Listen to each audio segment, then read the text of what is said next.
A secondary condition is something that manifests outside of service, or or you just can't prove that it happened during your service, but it could be linked to something else. So, for example, your back condition, right, from mortars and all that stuff, there's the argument that even if you didn't document it during your service, your job, your occupation as a mortarman with 81 millimeter mortars, it makes sense that it's at least likely as not that your back condition manifested during your service. Now, you have zero documentation, you're able to get that service connected because of your MOS, right? So it makes sense. You got your a Nexus letter or what have you. Let's say you even had to push it to an appeal. The judge would go, oh, well, it makes sense. 81 millimeter mortars, you're carrying that. It's logical.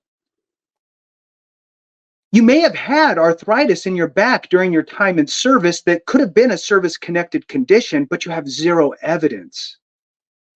But you've been diagnosed for that arthritis in your back, and now you can tie it as a secondary condition to your back injury of whatever they call it. So in some cases, the bottom line here is that in some cases, it's going to be easier for you to take a current condition and create it as a secondary and call it a secondary versus trying to make it service connected, even if it really would have been service connected because it started manifested during your time in service. I hope that makes sense. No, it does. So that's okay. So that's one. The other thing is we hear the word nexus a lot. And oftentimes what we're talking about is connecting the condition to your time in service. Nexus just means like linking together, linking to something, right? In this world, most often we're talking about the condition to your time in service, creating that link, that connection between the two, either that it manifested during your time in service or as a result of your time in service.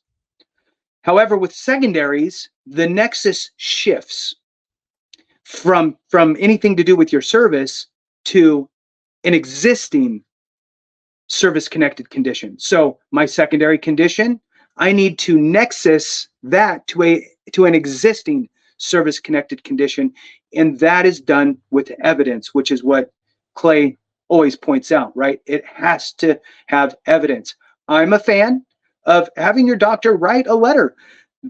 Patient so and so has condition so and so, which is service connected, and has since developed this condition.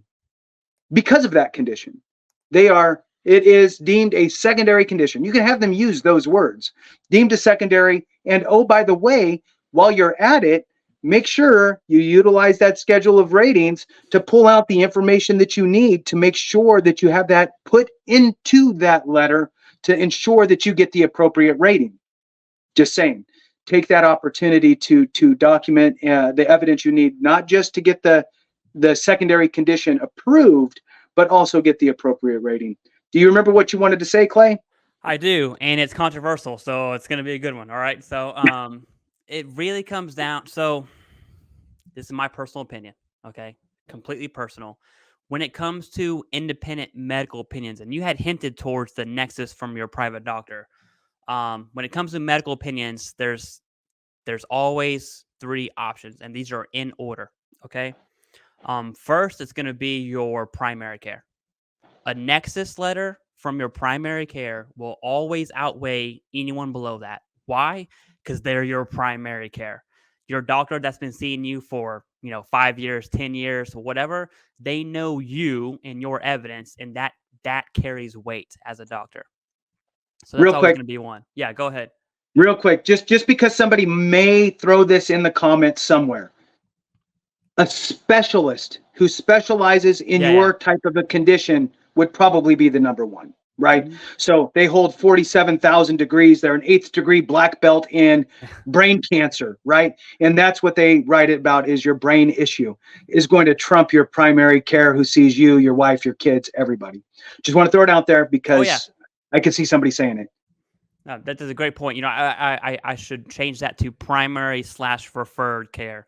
Depends on what your situation is, right? Whatever the specialty in that, yeah. So then the second one is going to be, all right, you know what? Let's say you don't have private insurance, you only use the VA. Well, it's the same thing. right? If you have your primary care at the VA or your referred care at the VA to specialists, whoever, that's the route. Now, everyone's going to say VHA directive. I think it's 1134. Yeah. They are supposed to do IMOs and DBQs. Yeah, well, they're not.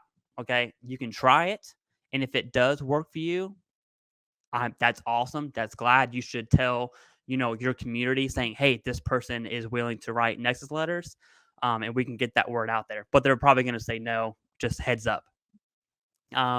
Which leads us to the third option, and this one's where it gets a little dicey, all right, because it's independent medical opinion. When should a veteran start to consider going outside of their network for a private Nexus and a private DBQ? And there's a few things I want to say up front because I am a fan of these. If, okay, two things are true. One, you've been denied. This is going to segue into denials. So you've been denied, and two, you have the evidence. Now, can you submit a private Nexus and a private DBQ before that happens? You absolutely can, okay? But the reason I always say wait till you're denied and you have the evidence is because 9 times out of 10, you don't need a private Nexus. Just think logically here. If you have the evidence, because we submit evidence-based claims because we're informed and educated, logically speaking, a CMP examiner can see that evidence and make the connection, right? Now, does that happen? No. That's when we get into the appeals process. Maybe we start to consider a private Nexus. So sure, you can. I just don't recommend it, right? Now, if you have money out the wazoo and you're like, whatever, I want to submit a very, very strong claim, go for it, right? I'm not going to harp on you at all. There's nothing illegal about it whatsoever. It'll strengthen your claim. But the question is, when should you start to consider one for secondaries? And you had mentioned arthritis and radiculopathy. So those can both be proven as secondaries, right? You get an MRI, you get an X-ray, depending on how severe the arthritis is. If you have an X-ray of your side of you, so you have a lumbar spine condition, which is your lower back, and your lumbar spine is pinching your sciatic nerve, right? Which is giving you sciatica or radiculopathy in each leg. That's proven. I can see it. I don't have to be a medical doctor to be like, yep, something's going on there, right? That is from the lower spine. That's easy peasy. It's never going to require a private Nexus ever. If anyone's selling you a private Nexus on radiculopathy to lumbar spine, I would slap them in the face, to be honest with you, because it's proven. Now let's talk about something that's not proven. And I think insomnia is a perfect example, right? How do you prove that your lower back is the cause of insomnia? It's not because of, you've been diagnosed with hypertension, but it's not service connected, right? So how do you prove it's your back and not something else? That is difficult. Even if you have evidence saying, hey, doc, when my back hurts, I can't go to sleep, which is good. That's good, solid evidence. So you have the evidence, is it possible that you're going to get denied for insomnia secondary to back? And the answer is absolutely, right? It's 100% possible that you will be denied. And so if you're denied and you have the evidence, that's when I would start to at least consider a medical opinion, right? Now, there's a caveat there, and I'm going to restate it just to be belligerent about it. If you do not have the evidence, it is impossible to write a Nexus, period. I don't care if it's a CMP examiner. I don't care if you go to, the best doctor at Johns Hopkins University or wherever the best doctors are at, right? I have no idea where they're at, but I assume they're somewhere. The best doctor in the world cannot write you a Nexus without evidence, which means you have to have evidence. It all goes back to evidence every single time.